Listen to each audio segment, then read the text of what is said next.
Welcome, everyone.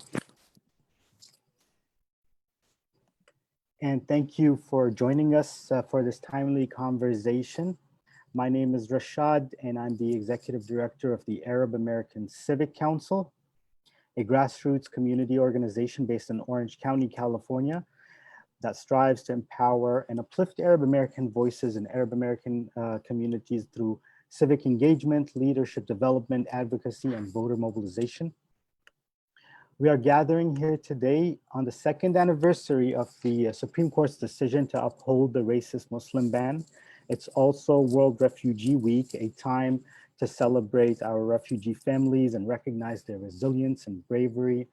With the continuous threats that our community is facing as a result of Trump's racist Muslim ban, it is necessary that we recognize that this administration's policies have been separating families and displacing communities all over the world. We can't allow this administration to continue this erratic decision making. The ban is more about a broad campaign targeting immigrants and communities of color than keeping us safe. Our elected leaders must take action and defend the Constitution's religious freedom protections. The recent Muslim ban expansion is another piece of a broad campaign targeting immigrants and communities of color. Americans today recognize white supremacist violence as the most likely source of mass attack. Yet, this administration prefers to focus on what the president deems as whole countries. Trump has called white supremacists very fine people. We cannot view the Muslim ban and its expansion to nearly a quarter of the people in Africa in isolation. This is not an isolated policy. It is a broad campaign against immigrants and communities of color. This is not okay. Today, we have special guests who have been on the front lines of ensuring protection for our refugee families and our immigrant communities. They have experience advocating against the ban and have successfully helped many, many families and communities alleviate some challenges that come with the ban. I'm not going to read their whole bios because they have long years of doing amazing work for many, many years. So I'm going to briefly introduce the three panelists today. Zahra Billoo is the Executive Director of CARE, San Francisco Bay Area. Under her leadership, you can wave, Zahra. Under her leadership, CARE, this CARE chapter has filed lawsuits against the United States Department of Justice, Abercrombie and Fitch, and Southwest Airlines, representing American Muslims facing discriminatory treatment. She's a champion of justice, and I'm honored to have known her for many, many years. Dr. Debbie Almontaser is with us today as well. She's an educator and influential Yemeni American community leader in New York. She's the founder and CEO of Bridging Cultures Group and the author of Leading While Muslim. Check out her book and get yourself a copy. I promise you it's really good. And then finally, we have Zack Mohamed, who's the Los Angeles organizer of the Black Alliance for Just Immigration. He's a Somali-born, Portland-bred organizer, trainer, and movement strategist. As a young child, he came with his family to the United States as a refugee. Today, we're going to discuss the ban and how it's impacting American families and delve into the different ways we can begin to make change. Before we start, however, I would like to thank our funder, Rise Together Fund, and our partners who co-sponsors today's event, CARE Los Angeles Chapter, the Black Alliance for Just Immigration, and Clergy and Laity United for Economic Justice, CLUE. And I want to also give a shout out to the volunteers that helped put this event together, Bayan, our fellow, Johanna, Sumaya, Samir, and also Niran, who made this beautiful, beautiful flyer. My first question today is to Zahra. As the Executive Director of CARE San Francisco Bay Area, leading one of the largest care offices in the country, can you give us a quick update on what the newest version of the ban looks like. There were many versions and it's sometimes confusing the difference between them. So what has changed? So thank you, Rashad, and to everyone on your team that put together today's conversation. Are you looking at me funny because I'm muted? No, I'm okay. Okay, just making sure. So thank you for putting together this conversation on this really difficult day. I think many of us in the Muslim community may remember exactly where we were when then candidate Trump promised a Muslim ban, when he later signed it, and sort of at every pivotal moment since then. It has been in some ways a roller coaster ride of several years now. Where are we with the bans today? It's hard to really address because in the context of COVID, travel across the world has mostly come to a standstill. We know that today most people from most countries cannot come to the United States. We know that refugee numbers have been slashed significantly, and even as recently as this week, the administration issued new restrictions on who can come to the United States in pursuit now even of economic opportunities. But a few months prior, the Trump administration expanded the Muslim bans as we know them. So as we knew the Muslim bans, right, as they proceeded from the Supreme Court in 2018, individuals from Libya, Iran, Syria, Somalia, Yemen, Libya, Iran, Somalia, Yemen, and Syria, the Muslim majority countries, were barred from coming to the United States. In addition to that, we had some very narrow restrictions on North Korea and Venezuela. North Korea has long been used as far back as 2001 and 2002 with the National Security Entry-Exit Registration System, a special registration program for Muslim men. At that time, North Korea was used to balance out the registration system so that we could not say it was a Muslim registration system. So North Korea is being used that way again, as is Venezuela. However, if you compare Yemen to North Korea or Venezuela, no one from Yemen can come to the United States unless they are dying. And we can talk about that too, because sometimes you're not sufficiently dying to come to the United States, which is a horrible question to have to ask is, oh, you want to be with your family because one of you is dying. Are you dying enough? On the contrary, North Korea and Venezuela's restrictions are very limited. So it just targets government leaders and business leaders. And so though the administration says it's not a Muslim ban because we've added these other countries in, these other countries were not actually really added in. So that was the Muslim ban as we knew it in its most recent iteration. However, earlier this year, the government expanded the ban, targeting a number of African majority countries, right? So African majority countries, countries based in Africa, Sudan, Nigeria, Tanzania, Myanmar, not in Africa, Eritrea, and Kyrgyzstan. So significantly expanding the ban to now include several other Muslim majority countries, as well as a number of African countries, barring actually a significant percentage of people from Africa altogether. And so many activists have urged that we reference the ban, the Muslim ban, the Muslim and refugee ban, the Muslim and Africa ban. But more and more what we're seeing is that this administration is using the authority it has usurped to control immigration, to really not control immigration, but to shape immigration in a way that ensures that the only people who can come to the United States are people that represent a specific identity, right? White, Christian, upper middle class, and privileged already. Wow. Thank you for that update, Zahra. Really not control immigration, but to shape immigration in a way that ensures that the only people who come to the United States are people that represent. Thank you for that update, Zahra. Very informative. I want to ask Dr. Debbie Almontaser, given your work as in the Yemeni community in New York, as part of the Yemeni American Merchants Association, can you talk to us about the Yemeni American families that have been hit hardest by the Muslim ban, for families who came from an impoverished and war-torn country, in part, with our government support. What does the ban look like to the Yemeni American community, and how has these injustices been amplified by the current pandemic and grave situation in Yemen? Well, thank you, Rashad, for having me. I'm really delighted to spend this evening with you all on the anniversary of the Supreme Court decision.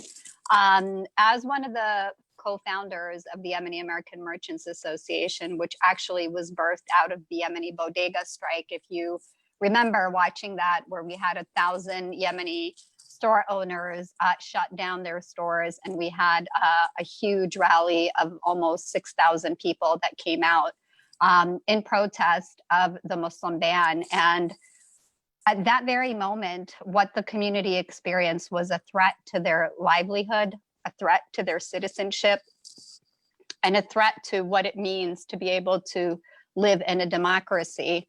And since that moment, the community has really been awoke and organizing and mobilizing. And so the impact that the Muslim ban has had on the Yemeni American community, comparatively speaking to other Muslim ban countries, has been huge.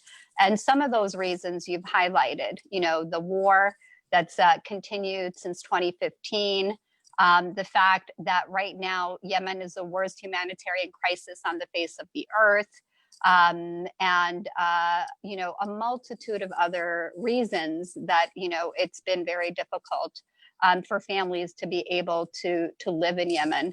And so what we have right now is, you know, thousands upon thousands of Yemeni families that are actually refugees in neighboring countries like Djibouti, Malaysia, Egypt, Jordan.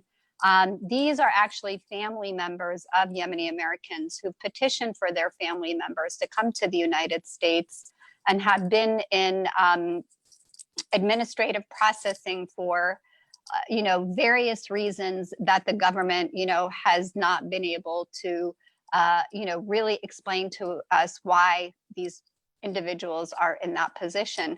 And so what we have been able to do at the Yemeni American Merchants Association is expedite many of these administrative processing cases, where we work very, very closely with congressional leaders in New York City and with senators in New York City who've been on behalf of the organization calling the State Department and inquiring for their constituents. And one thing that people don't realize is that both Congress and Senate had that kind of authority to be able to intervene on behalf of their constituents. And so because we've pushed in this direction, we've been able to help Yemeni Americans who have not been registered to vote and who have not been civically engaged to realize that if they really want something to change in their life and they want to make a difference, they have to be registered voters to be able to exercise that right and to demand services that they need. And so, you know, we've from the within the last 2 years, we've been able to reunite 15 families. These families, you know, it's not a lot, it's not a large number, but it's a significant number. And we have not really publicized this because we don't want to give Trump and his administration the opportunity to say, well, look, you know, people are coming in. What are you talking about? So we've kept these small wins internal in terms of sharing this with people and giving community members in our community hope that this is possible. You know, we've worked in the No Muslim Ban Ever Coalition. We've worked with a multitude of organizations where we've actually been able to advocate for individuals. The fight continues right now, as Zahra was talking about, you know, an additional ban that has just come forward. We're seeing a huge influx of cases right now that are going to fall back into that administrative processing until it's lifted come the new year. The other thing right now that we're experiencing is we have Yemeni Americans who are actually stranded in Yemen as we speak. They went to visit family members. They had to take care of some business, and then COVID-19 hit and they were not able to return to the United States. So with political pressure, we've been working with CARE New York and CARE National. With political pressure, we've been able to get the State Department to actually permit 2 flights to leave Yemen, June 29th and July 1st.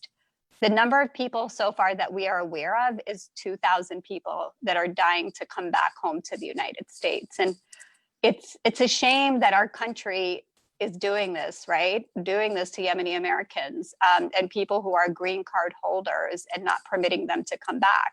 You know, the travel restriction has been lifted in other parts of the world, but for Yemeni Americans to be punished in this way, it's just devastating. And, you know, even when the war broke out in 2015, every country actually evacuated its citizens except for the United States. Yemeni Americans had to find their own means of leaving Yemen at that time in order to find safety.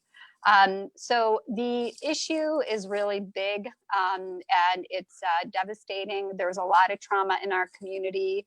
We have Yemeni American children who, you know, have been able to come and join their fathers, but their mother is not permitted. We have many fathers who are now single dads raising their children because their children received their visas and their wives have not.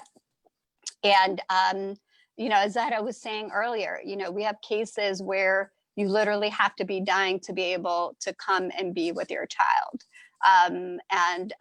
You know, it's devastating. And the only thing that we keep saying to our community is get registered to vote, make sure you vote. You know, and we're pushing now for the No Ban Act, and all we could do is work in coalitions to make a difference. Thank you, Dr. Debbie. It's amazing how our communities are suffering, and I'm glad one thing that you're doing is to mobilize them to vote and speak out and make a difference and make sure that our communities are our communities' voices are uplifted and heard.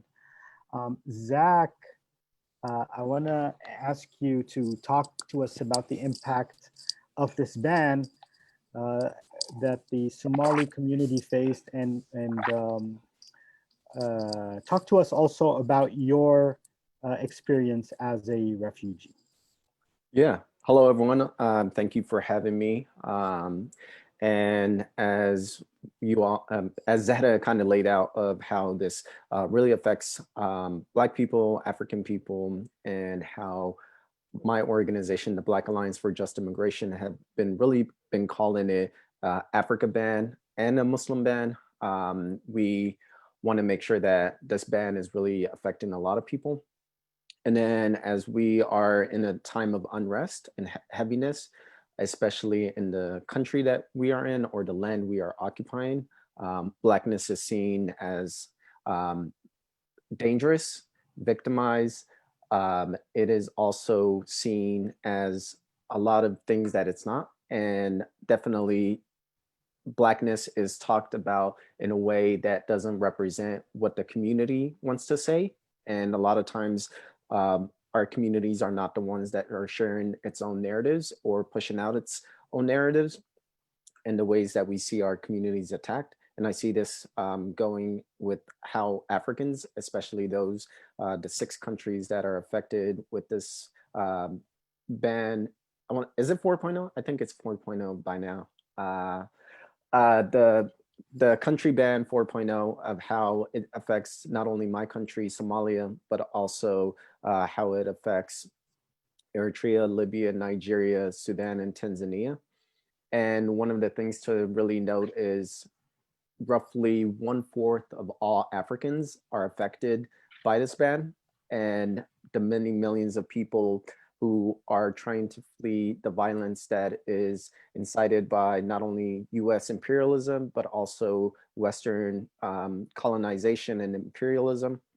And then also thinking around how people are not able to migrate as they want to, how they are stuck in these quote unquote borders that were envisioned and made up by whatever supremacy that is in power. And then also thinking around how people who want to be able to create some sort of safety, create some sort of peace, create some sort of opportunities for themselves or their families don't have the means to do so. And how we put people into dangerous situations to try to make it so that they are bettering themselves or their family. And that is something similar to my family as a refugee, where we had to flee our home country in the 90s. As a 6-month-old baby, my mom, both of my parents, my siblings all had to flee my country due to what I would call US dealing and Western dealings in my country.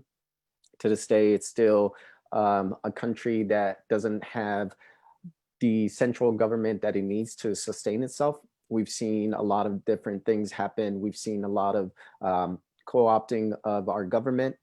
And as my country celebrates its 60th anniversary of independence, I really question if my country is truly independent, and are they able to be sustainable and be able to have some sort of thriving opportunities for its residents or people living in its land.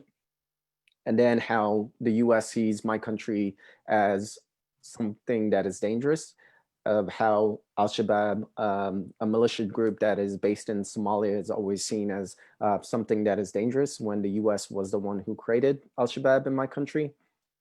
And how it's similar to many countries on this Muslim ban, this African ban, where the US had some sort of dealings with it, made it so that they kind of messed it up and said peace and kind of left everything for people to deal with. And now the narratives have shifted to really claim that we don't want you here and you have to deal with your own mess. Yeah, that's a history repeating itself. Thank you, Zach, for your feedback, on what's going on with the Somali American community. Dr. Debbie mentioned the No Ban Act. Zahra, back in March, we were just hours away from a House vote on the No Ban Act. Then COVID happened. Can you tell us more about the bill and why didn't the vote take place, and when is it expected to be scheduled for a vote again? Yeah, sure. It was March 12th. I still remember. It was March 12th. We were supposed to get a vote in the House that afternoon, but the uptick of COVID that week really railroaded those plans. And so for those who aren't familiar with the legislation, it is one of a number of legislative attempts to repeal, defund, or deactivate the ban. The No Ban Act, though, had gained wide support. A number of our organizations worked on it, endorsed it, and lobbied for it. It would have repealed the ban as it exists today, and it would have limited the administration's authority, or a future administration's authority, to implement new bans. But on March 12th, COVID took a turn for the worse, at least when it came to national awareness. And so the House, instead, in their limited time together, voted on a COVID relief bill and delayed their vote on the No Ban Act. And then they went back to their districts. And so they said, we're going to go deal with COVID and we will deal with the No Ban Act later. That was now more than 3 months ago. There is no additional or new vote scheduled. There are some organizations that are advocating for a new vote soon. I think it's a bit tricky though, because the Trump administration has used the same authority that they used to create the Muslim ban to expand COVID travel restrictions. And Democrats have supported those efforts. We do a lot of work, of course, with Democratic members of Congress, but we also know that sometimes the Democratic members of Congress do the same, if not worse, as Republicans. So Democrats have supported travel restrictions as they relate to COVID, because we're all so afraid of COVID. And this is always a concern that we have, even with legitimate fears, is how they are usurped by political officials to then leverage power, right? To leverage restrictions against our communities. And so we are concerned that a attempt to pass the No Ban Act right now may seem tone deaf to the reality that travel from most parts of the world is restricted, that this would be a fight that Democrats may not be able to win, even that members of their own party may not support the legislation, right? And where we need the Senate to prioritize other very urgent legislation, including COVID relief, but also police violence reform and regulations, right? Attempts to really restrict how police violence happens in this country, in furtherance of, personally, my dream of abolishing the police, or at least defunding it in the short term. And so do we win that fight in the Senate? We don't know. And let's say we do, right? Let's say best case scenario, we win in the House and the Senate, it gets to the president, who would not sign legislation that would restrict his own ability. And so we are concerned that legislation that was already really optimistic a few months ago is a real stretch right now. And so, you know, we support it so long as the Democrats do not water it down or ruin it, which has always been a concern. And we think it's really important that whoever we are voting for in November be pledging to repeal the ban. In the same way that one president signed it into law, we know that the next president can repeal it as quickly. And so it's important that our candidates be held to account on those promises. Absolutely, absolutely. Dr. Debbie, we were talking earlier about your current activities and protests that you're organizing. And now that, you know, COVID is what everyone's talking about, as well as actions against police violence and defunding the police. Are there difficulties in getting our communities to get a full understanding of issues like this, and as well as what to do as far as the Muslim ban and acting to make a change? You're muted. Here we go. Thank you. That's a very interesting question that you ask, and I think that you know, it addresses the whole, you know, idea of intersectionality. Is there intersectionality happening within our communities across the board to organize and mobilize people? I would say that it is happening on the surface, but you know, in terms of it being authentic and grassroots, where we are seeing intersectional organizing on issues that affect each community, we have yet to master that completely. And, you know, as you opened up with the protest, you know, here in New York City, we as an organization immediately issued a statement in support of the Black Lives Movement and basically standing in solidarity and demanding justice. And as we saw, you know, the protest day after day, and, you know, the level of oppression and aggression that started to happen, you know, at the hands of law enforcement across the country, things got really heated. And so, for example, here in New York City, we were actually put under curfews. The first night, it was 11 p.m. And that first night on that curfew, what ended up happening was there was a great deal of rioting and looting. And the Yemeni American community actually experienced over 300 stores that were literally damaged. And so tensions were high, and there was a great deal of resentment, because the bodegas in New York City were essential businesses. They were the only stores open in Black and Brown communities, providing the essential groceries that people needed. And then this happened. And when we saw, you know, the adversity that happened, fortunately for Yama, we actually have a relationship with Black Lives Matter Greater New York. And that night, in the middle of the night, as we were watching the news unfold, I contacted the president of Black Lives Matter and called him, you know, said to him, you know, are you watching what's happening? You know, we're getting calls from bodegas and this is a situation. And he said, don't worry, sister, we got you. The next day, he came out with us. We were visiting some of these stores. He actually got volunteers from the Black Lives Matter community to actually clean up some of the stores. We had a press conference that evening. And then we created a joint poster that we actually started hanging in other stores to ensure that while we had that curfew for a whole week, that at least people felt safe and their businesses were not going to be affected. So I think for us, this was really a test of that, you know, intersectionality of people coming out for one another and understanding the value in each other.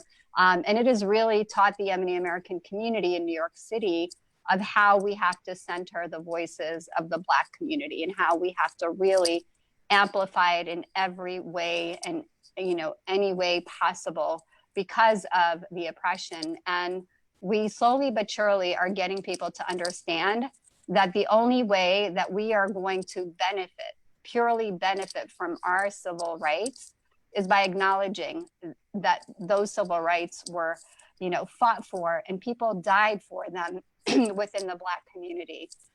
So, we're doing a lot of educating around that. Now, to the point of immigration, what's happened to the Yemeni community as well as other communities that have been affected by the Muslim ban and the refugee ban and the Africa ban is, it's a part of a larger broken immigration system, right? And this broken system was really designed to leave people that look like all of us on this Zoom event out, right? We know very well that this administration and others really want to make this a majority white country.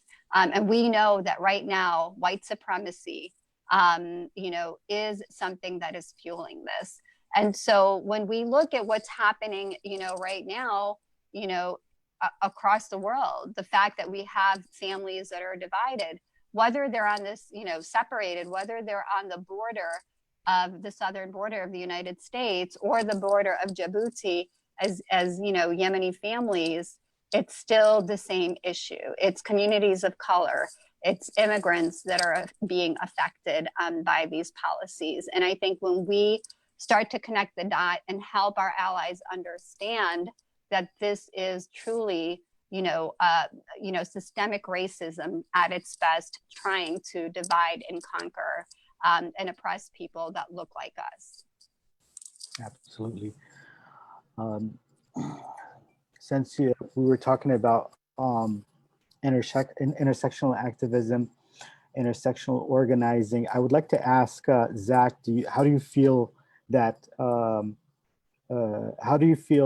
about this, and are other communities working closely with Baji, with the Black communities, with the African immigrant communities?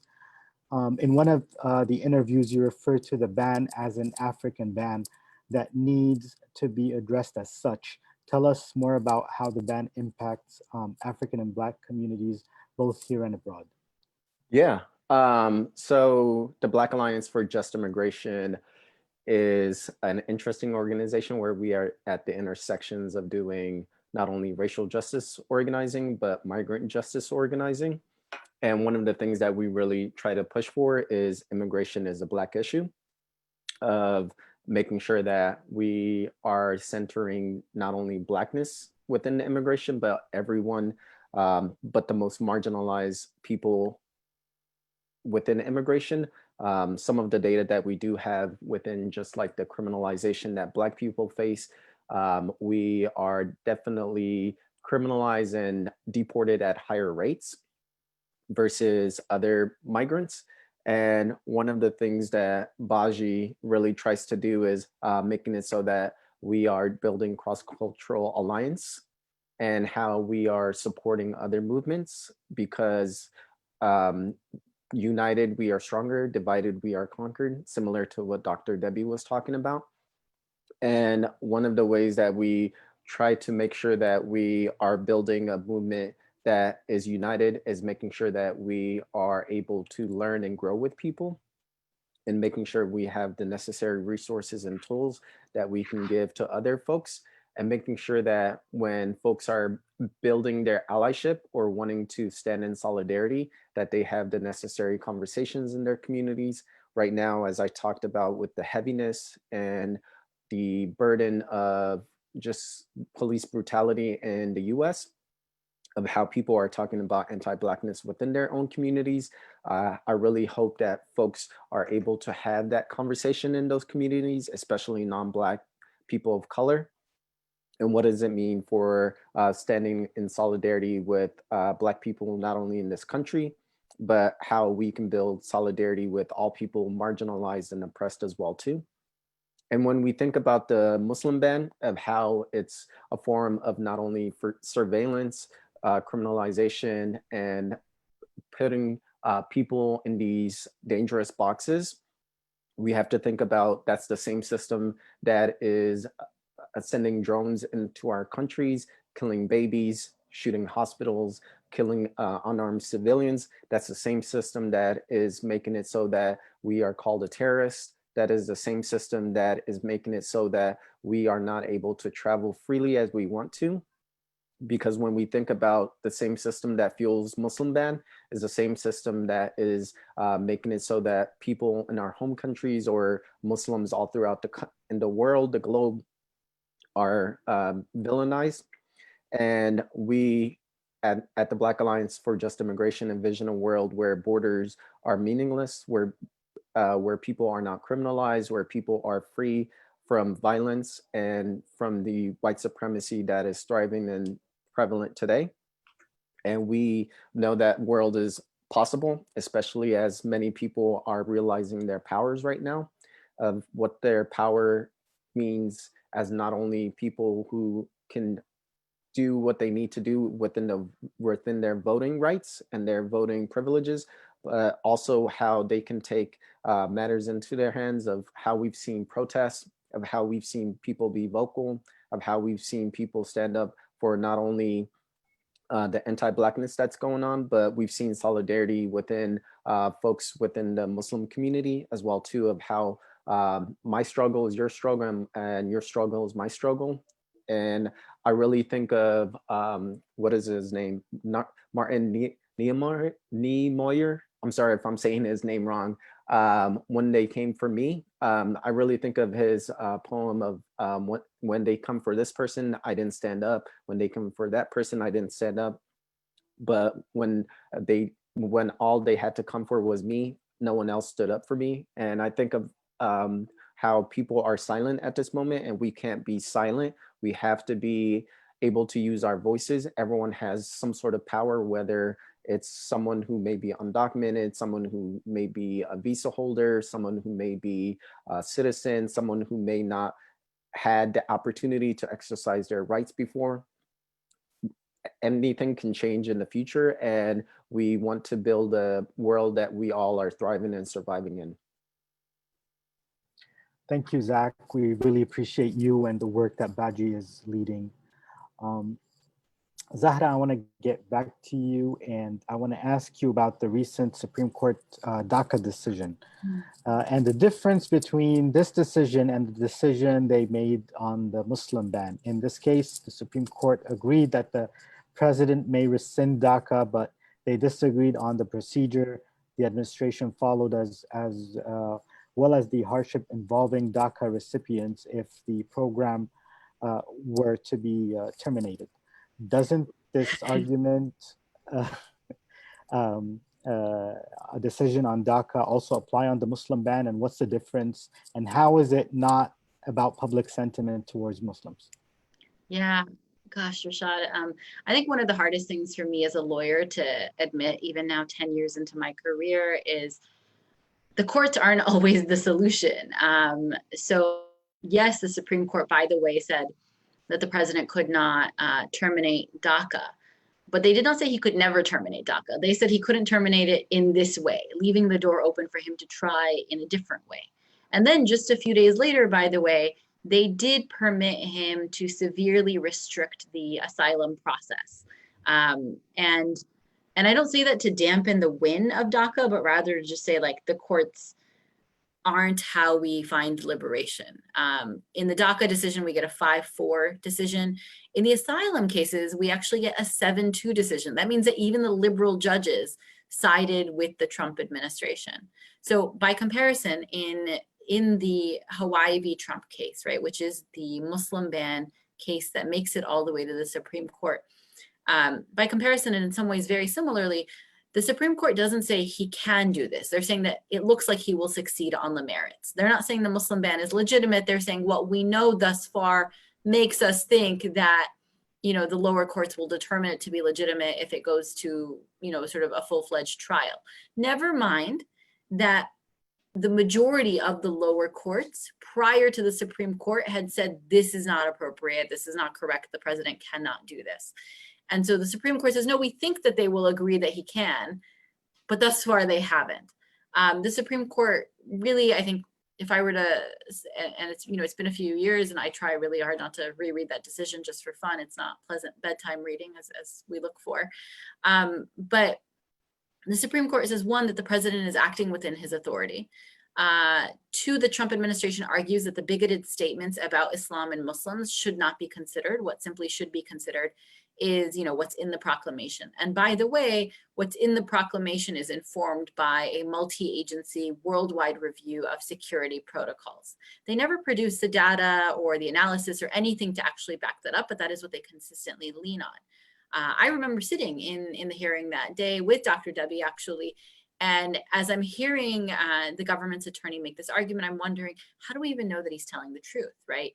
In a sort of twist of irony, in the very decision where the Supreme Court permits the Muslim ban to go forward, they say that Korematsu v. United States, the Supreme Court decision from many decades prior, which was good law on the books until just now, permitting the incarceration of Japanese Americans was a mistake and shouldn't have happened, and history has corrected it. So they strike down the Japanese American incarceration, but they permit the Muslim ban to go forward. Here's the part that gets me all the time. We know that the executive branch lied to the courts during World War II. That this was discovered several decades later. They said that there was a threat that required doing what they did to Japanese Americans. We find out decades later that they were lying. So when the Trump administration attorneys say to the Supreme Court, we did a multi-agency worldwide review, but they never actually produced the reports, it leaves me wondering, how do we even know if they're telling the truth? The last thing that comes up in the Supreme Court decision, of course, is the waiver process. So there is this, sort of really memorable back and forth between one of the justices and Solicitor General. And this question is, we've got this young girl who submitted an amicus brief. She has cerebral palsy. She needs to come to the United States to get medical treatment. She qualifies for the waiver as described. Why hasn't she gotten the waiver? And the Solicitor General says that he doesn't know about the case. And then a couple of weeks later, she gets her waiver. Not every person who needs a waiver has the opportunity to have a Supreme Court justice raise the matter of their case in open court. In the early days of the waiver process, right? So the waiver is a introduction in the last version of the ban, in the proclamation that we get before the African ban and before the very severe refugee ban, both of which stand on their own as longer conversations. But the waiver process is essentially, the waiver criteria is essentially like, if you won't pose harm to the United States, and if you and America would benefit from you coming here, then we will give you a waiver to the ban. Good examples of why you might qualify for a waiver is medical treatment. But we've had lots of people die waiting to be reunited with their family members. In the initial implementation of the waiver process, only 2% of waivers are being granted. And, to your point about arbitrary and capricious, yeah, like it's entirely discretionary who gets a waiver and who doesn't. So these days that number is up over 6%, but there is still this, like, we don't know how it works. It's touch and go. You may or may not get it. You could have two nearly identical cases originating out of two different countries, going through two immigration officers with the same level of advocacy in both, and one client gets the waiver and the other doesn't. That uncertainty is incredibly challenging for people who are trying to be with their family members or who are trying to simply relocate for a number of reasons that motivate people to relocate. There are two lawsuits on the issue, Imami v. Nielsen and Parse Equality Center, both of which are being litigated in the Ninth Circuit out here on the West Coast. And so the legal fight is not done, but it is one that is really heart-wrenching. Like a whole bunch of us, go to law school thinking that the law will save us. And in fact, the law can sometimes be the biggest hindrance to our liberation.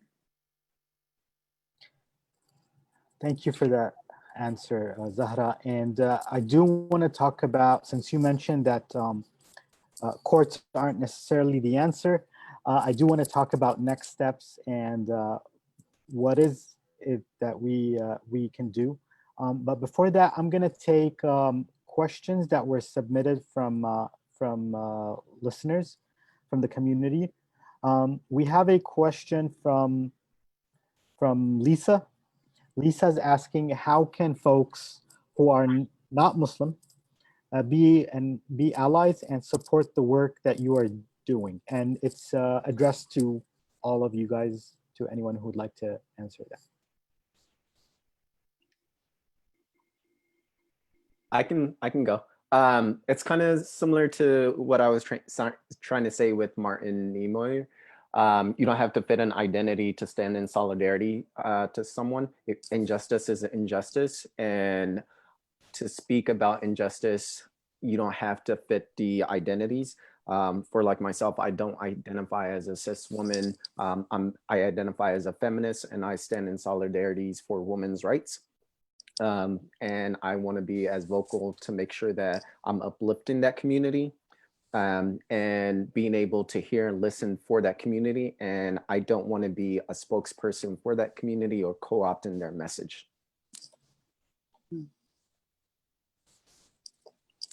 I would say, you know, for the person who asked the question and for our allies in general is to, you know, to follow closely what the issues are that are directly impacted communities, and centering them, centering their pain, centering, you know, what they're experiencing, and most importantly, centering their leadership. And, you know, taking cues from them versus trying to be, you know, the savior or the person who might think that you know everything. We know that there are a lot of well-intentioned good people out there. And at times, because, you know, there's such an urgency to try to, you know, to be supportive and to be an ally, we overstep, you know, our role by basically taking over. And I think it's really, really critical to center the voices of the directly impacted communities and allow them to lead and show us what they want and how we can be helpful. Another, you know, point that I also would be remiss if I didn't mention is also support our causes financially. You know, all of our organizations are nonprofits. Especially right now in the time of COVID. I know in New York City, you know, funds are going to be cut drastically from our city budget, which has, you know, provides funding for many nonprofit organizations.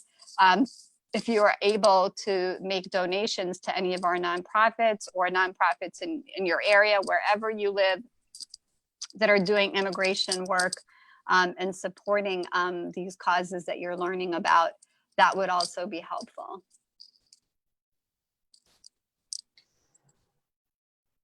Thank you. Thank you for answering the question. The next question is actually from Rania, and it's a bit similar, but has a different twist. So she's asking, during a time that feels constantly chaotic, how can we convince others, non-Muslims, to care about the issue? Even have this, you know, even if to basically maintain the momentum that we had with the first ban, since it's been 3 years and we, you know, it's been a long time. So how do we reshape the narrative and keep non-Muslims interested in the urgency of this issue? And it's for all of you, so feel free. Good question. I mean, I don't know that it's just non-Muslims, right? Even among Muslims who are not from the impacted countries, there's this like fading sense of urgency, maybe even among people from impacted countries where it's like, okay, we're tired of this fight. I wish I could say that I had the answer. I think that this is the question that perplexes us in so many movement conversations, even right now, where it's like, well, how do we get people to still care about COVID when they're tired of COVID? Or how do we get people to work on defunding the police long term? I would say that for me, it's important to recognize that there are a lot of competing issues. And we don't want them to be in competition, but in a sort of universe of not scarce resources, of scarce attention, that it's difficult. And sometimes we have to ask ourselves, and this is why I raised the issue of the No Ban Act, is this the time for that legislation when really travel from most of the world is banned? Or if we know that, you know, that Congress can't seem to walk and chew gum at the same time, and so they're either going to pass COVID relief, or they are going to defund the police, or they are going to do the No Ban Act, and what is the most pressing thing right now? So sometimes it is a matter of setting priorities. That said, for organizers, including organizers who are allies. I think continuing to keep the conversation alive. I'll share that on Instagram. It's a New York baker. He shared a brownie recipe, and I was like, "How do you get the right texture?" And he said, "It's more. It's the question of fat to flour and defunding the police. It's like stuck in there in a recipe thing." And someone was like, someone messaged me and was like, "Does that work?" And I was like, "Well, I don't know. It's got you thinking about defunding the police on a Friday afternoon." So I think it works. So keeping consciousness high is key for organizers. The other key for organizers, so prioritization, whether we're community or organizers, keeping consciousness high. And then I think the other piece is giving people something to do. So this is really hard, is that these are really big fights that are multi-year struggles, lifelong struggles, where we are going up against power structures that are intent on destroying us and our communities. And so the challenge for anyone that is trying to mobilize other people is, what are the bite-sized pieces I can give people? What's the one phone call you need to make? What is the one protest you need to attend this week? What is the one thing you need to tweet? And so the more and more that we can do that as people who are asking others for help, I think the easier it is to bring people along and for them to feel connected to the thing. Because if they're not moving along with us, then they're slowly losing connection over time. And by the way, that is a strategy of the right wing, is to wear us out, is to make it out of sight, out of mind, to make it complicated, right? When in fact, it's not complicated. There is an oppressed and an oppressor. And we always need to remember that anytime someone says to us in the context of oppression, it's complicated. It's absolutely not complicated. Thank you for that reminder. Anyone else would like to add anything to? Okay. So we have another question about a list of recommended readings or resources, either electronic or hard copy, about the ban or about refugees. Say that one more time, Rashad.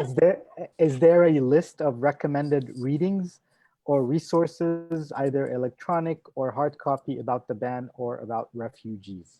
Yeah, I would offer two things from the No Muslim Ban. Well, one from the No Muslim Ban Ever campaign. We've got a number of sort of like just charts, because it gets tricky to be like ban 1, ban 2, ban 3. Which ban are we on now? And what are, particularly as we entered into a place where the restrictions were different by country, it got really complicated. And so folks can visit nomuslimbanever.com. That has a report. It's got the charts detailing it. It's also got the know your rights and legal information for people who are like, well, what about this visa or that visa? So just nomuslimbanever.com. The other thing I would recommend is I thought there was a report from the Bridge Initiative at Georgetown University that details, based on a survey they did of impacted people, who's impacted, how it's impacted, what the overview is. And so those are the two things I would strongly recommend. Yeah, and I would add to that, the Center for Constitutional Rights actually did an extensive report on the lived experiences of Yemenis who are actually, who some of them are still in Djibouti, who've been in administrative processing. So chronicling what it's been like for them in the last several years as another tool. And then I believe Muslim Advocates also has on their website individual narratives that they were collecting of individuals who've been impacted by the ban as well. And then you can visit YAMA's website. We have a lot of information there too. I would just recommend on our website, we usually have a lot of information how this impacts a lot of Black immigrants. baji.org/resources. You can find our report that we did on just all Black immigrants, and then all the reports that we're going to be bringing out soon. Thank you, Zach. We'll be sure to put the link in the chat box as well. The next question is from Ali. He's asking, the president stopped giving work visas, which affects a lot of countries economically. And he's curious if that's bringing more communities, again, non-Muslims, to help, but from that specific angle, from an economic angle. So that ban that he's referencing is new. I think at this point, the days are blurring together as a result of work from home and shelter in place. But I believe the one he's referencing is the one that was just issued on Sunday. And so it's too early to tell the impact. I imagine we may start to hear from major corporations who were very vocal in the first iteration of the ban as it impacts them on their bottom line. You know, both the fortunate and unfortunate thing is that when it starts to impact people's bottom line is when we hear from them the most. But in terms of a religious, an impact on any specific religious group, I don't know that we know enough yet. I worry that to Zach's point about Martin Niemöller, you know, the Trump administration was able to get away with this with the first ban, with the second ban, right? Like, and has continued to expand it and is now using the very authority that they usurped with the Muslim ban to ban everyone, right? And they are going to continue in this vision of saying America needs to look a certain way, and whatever your reason for wanting to come here, if you are not from here, you don't get to come. And by the way, if you are here also, we may still try to remove you. And so we don't know enough about the impact yet, but I would argue that it is part of the agenda. And using COVID, by the way, to further that agenda. So they don't believe COVID is real. They don't want us to wear face masks. As a result, COVID is growing. We're cutting the testing.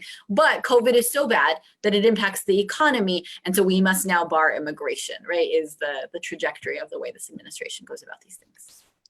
Yeah. So the next question is, I know it was answered in the chat, but some people didn't read the chat and others are on Facebook. So I'm going to ask it. It's from Rima. Both Rima and Felicity asked this question. What are the countries that are affected by the Muslim ban as of today? Yeah, I like wrote them all out. We'll let you read them out, Zahra, since you put them up. Yeah, so Libya, Iran, Somalia, Yemen, Syria, North Korea, and Venezuela. That was the last iteration of the Muslim ban. When the Muslim ban became Muslim plus Africa, and some additional countries, we were looking at Sudan, Nigeria, Tanzania, Myanmar, Eritrea, and Kyrgyzstan. And then keep in mind, by the way, like as of this year, a number of other countries, because of COVID, also cannot come to the United States. And I've been personally trying not to laugh about it, but it is really interesting to see Europe discuss not permitting Americans to visit. Like there's some like, now we know what it feels like. But yeah, so Libya, Iran, Somalia, Yemen, Syria, North Korea, and Venezuela, plus Sudan, Nigeria, Tanzania, Myanmar, Eritrea, and Kyrgyzstan. Thank you, Zahra. And I believe not last, actually. We're going to end with action items and next steps, but our last question for now is, do you believe that digital advocacy campaigns on the ban to forward letters to members of Congress electronically is effective? And would you start one if there is not one in place, such as on Action Network, students were stranded overseas and cannot come back because other than work visas has been issued? So I think this is a question for digital organizing in terms of congressional pressure. And this one's coming from Rima. I would say that it's really, really critical to utilize the digital organizing because let's face it, social media platforms have actually leveled the playing field. You know, back in the day, the only way that information was actually disseminated was through media outlets. Today, we have a lot of media outlets, you know, that don't necessarily cover our causes. And we are now at a huge advantage of being able to cover our causes on social media. And so doing digital organizing is really critical and crucial. And it's a form of public shaming of elected officials who don't do what we want them to do, you know, such as petitions or open letters, you know, everything now, you know, it can be public and can be seen by the public. So I totally, you know, support making sure that we use digital organizing as a part of our toolbox in the movements. I would also just piggyback off of COVID-19 is very, very real. It's affecting Black and Brown people at disproportionate rates. And I would strongly urge a lot more digital organizing versus in-person organizing. I know we want to show our support and be able to be vocal as loud as we want to be. But making sure that if we are doing the digital organizing, making sure that we are doing the necessary steps to not make it a dead list, to keep engaging people, with new ideas, new ways of thinking, new strategies, new energy, new initiatives, being able to make sure that we are just moving them along the organizing wheel. And successful a lot of petitions have been to get some big wins in the last few years, whether it's been on Twitter, Instagram, or just any websites. We've seen so many great things come out of petitions or digital organizing. Thank you, Zach. I think I might also just ask this last question to you as well. We just got a new question. How can we highlight the anti-Blackness among Muslim communities so we can fight together rather than fighting the bans as separate things? And this one's coming from Seema. But of course, Zahra and Debbie, please feel free to answer as well. Yeah, I want to say, talk to your communities. It is not my job to keep coming to y'all to say anti-Blackness is real. I believe in many of y'all have the tools and the necessary language to make sure that you are speaking to your community. Many of our communities speak different languages. Language barriers might be a thing. Other things could be just cultural barriers. And plus, a lot of times we respect and listen to people who we know and understand where they're coming from. And there are many tools, many different websites that you all can use. A lot of people are sharing now, especially with George Floyd, Breonna Taylor, and everything going on, of how you can support Blackness. And this is something that keeps coming up. And I hope that you all are having the conversations with your community, even if it's a starting conversation. That's all we want and support. I would say that, thank you, Zach, and I agree with you 100%. It's not your problem to deal with other communities.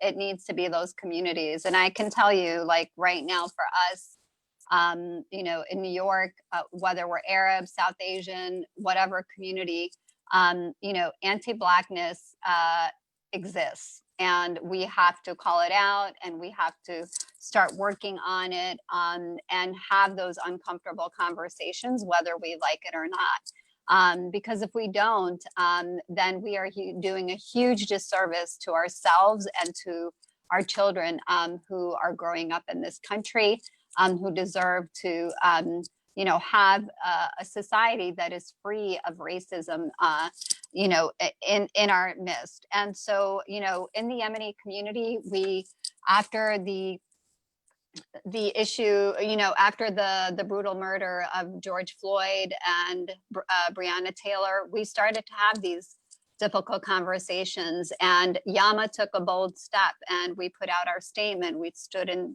support of our statement. And even when the rioting and looting took place, we refused to condemn the rioting and looting because we acknowledge the pain. We acknowledge the pain, and it was important for us as a community and as leaders to show, you know, compassion and empathy in this moment, and to acknowledge that everything and anything that's happening right now in this moment, in this movement, is coming from a place of pain that we all have to reckon with. And the only way that we can do that is by starting to have conversations. So in New York, we've started with some of our youth organizers, a group called Yemenis for Black Lives, where they actually have created a Facebook page. They've been doing educational forums on Facebook Live. We've held an event in the city in Harlem where we actually read a letter, a statement basically of the work that we were planning to do. And what we've started to do right now with Black Lives Matter Greater New York is identify bodegas that are actually allowing Black and Yemeni youth to paint on their storefronts solidarity murals. So inshallah, this is something that we are going to be working on in the summer as we continue to have the dialogue and to really, address the anti-Blackness in our community. Thank you for your answers, Zach and Dr. Debbie.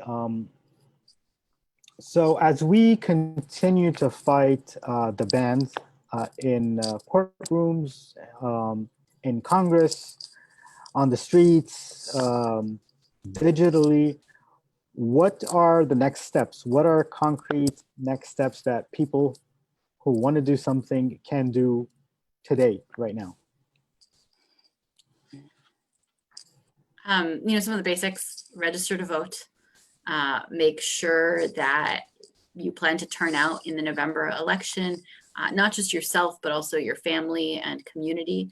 And not just, by the way, for president, but all the way down ballot, right? So Debbie referenced this, is that it has been members of Congress and our senators who have at times advocated for individuals who are impacted by the ban, who also, by the way, like even separate from individual advocacy, are the ones that we are saying, hey, when the No Ban Act comes to you, please make sure you vote for it. Please make sure that you vote for the best version of it without ruining it. And so voting all the way down the ballot and bringing other people out to vote is going to matter.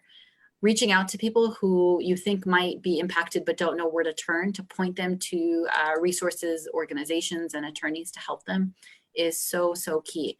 I think Debbie mentioned this, Zach may have referenced it also, donating to the organizations, right? And I don't want to just ask you for a one-time donation. If there is an organization in your community that is working on these issues, right? Whether it's the Arab American Civic Council or the Yemeni Merchants Association or your local care chapter, your local Baji affiliate, become a monthly donor.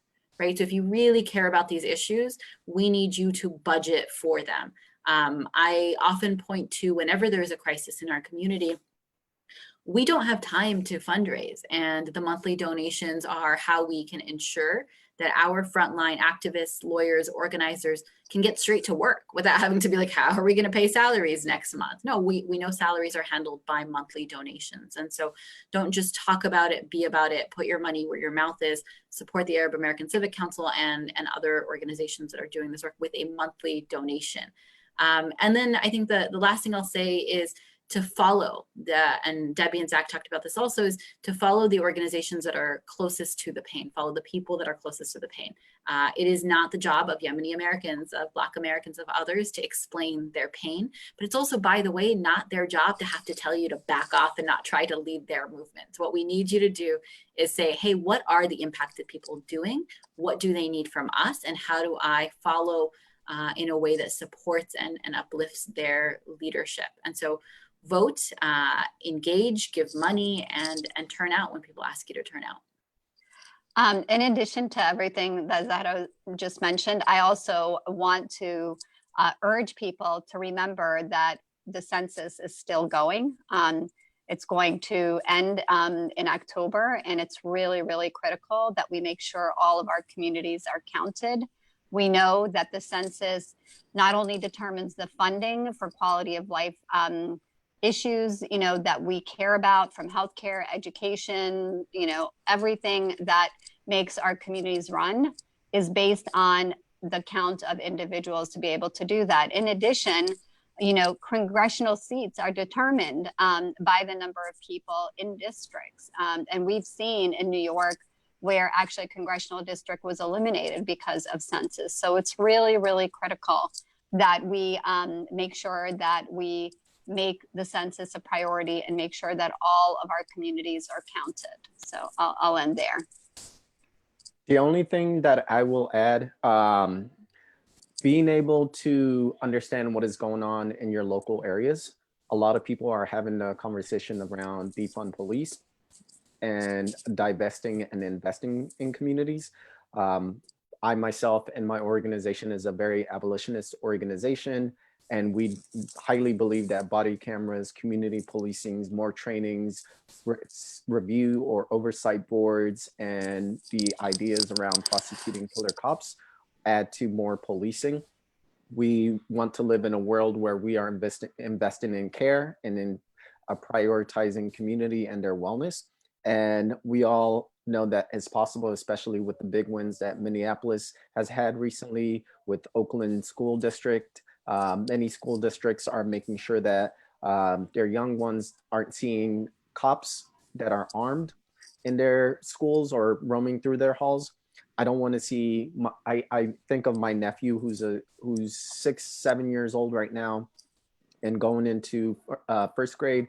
I don't want to see him see a police officer, especially as someone who is Black and someone who's seen as a criminal in this country. And also thinking around what can you do locally as well too.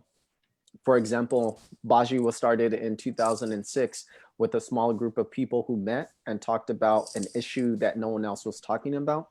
If your issue is not being talked about, find people who are just as passionate as you are, who want to vocalize and use their power to bring up the issue, and being able to share that with the world and share your passion and share your vision of how you want to solve the issue and what ways you have to solve that problem. Thanks, Zach and Dr. Debbie and Zahra for your feedback. So in a nutshell, register to vote, be counted in the census, go to nomuslimban.ever.com, and there are a lot of resources there for those who want to sign petitions or send messages to their congressional representatives. Donate to organizations leading this work, become a monthly donor, support the Arab American Civic Council, CARE, Baji, and the Yemeni American Merchants Association. Thank you all for your insights on how people can help and how people can support this work. With this, I'm going to conclude. I don't think we have any further questions. So thank you everyone for joining us today for this timely conversation. Thanks to our wonderful, amazing guests. And we will follow up with the action items. We'll send a message to everyone who registered for this webinar. I want to give a shout out to the volunteers who put this event together. Bayan, our fellow, Johanna, Sumaya, Samira, and Niran for the beautiful flyer. Also our co-sponsors, once again, thank you all for co-sponsoring this event. And I want to invite everyone to subscribe to our email list, follow us on social media, and for those who can donate, please donate on our website, aacivicCouncil.org/donate. You can support our work there.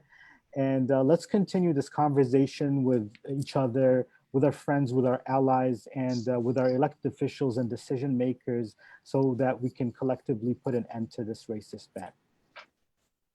Thank you all. Thank you so much for having us. Stay safe, everyone. Assalamu alaikum.